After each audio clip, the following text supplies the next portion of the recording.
Voici la troisième et nouvelle génération de Nissan X-Trail. Elle vient à la fois succéder à la précédente génération du baroudeur X-Trail bien sûr, mais aussi au Qashqai Plus 2 puisqu'elle peut embarquer 7 personnes en option contrairement au nouveau Qashqai. Le nouveau X-Trail s'éloigne en design du monde des 4x4 pour se rapprocher de celui des SUV, mais il reste disponible en 2 ou 4 roues motrices. A l'intérieur, grosse révolution puisqu'on passe d'une planche de bord datée, peu flatteuse sur l'ancien X-Trail à une copie de celle du nouveau Qashqai, beaucoup plus moderne, dotée de plastique plus haut de gamme et bien assemblée dans l'ensemble. L'équipement de notre version haut de gamme comporte une panoplie complète d'équipements de sécurité, y compris un freinage automatique d'urgence.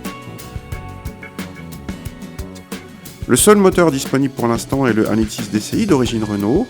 Généreux en couple, il permet d'animer sans problème la voiture, y compris sur route. Côté châssis, on retrouve grosso modo le nouveau Qashqai, les deux voitures partageant la même plateforme, mais le X-Trail plus haut et plus lourd se montre moins dynamique.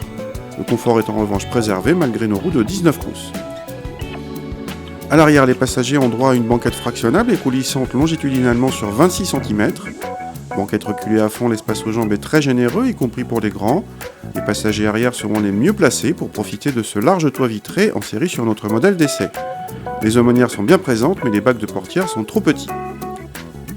Le coffre peut accueillir en option une troisième rangée de sièges pour 800 €, mais il s'agit de strapontins inconfortables qui réclament pour devenir utilisables de beaucoup avancer la banquette centrale, au point de la rendre presque inutilisable. La troisième rangée, même escamotée, diminue en plus la capacité du coffre de 100 décimètres cubes par rapport à la version 5 places, elle passe de 550 à 445 décimètres cubes seulement. Le nouveau X-Trail est en nette rupture avec son prédécesseur, au moins sur le style extérieur et la présentation intérieure beaucoup plus flatteuse.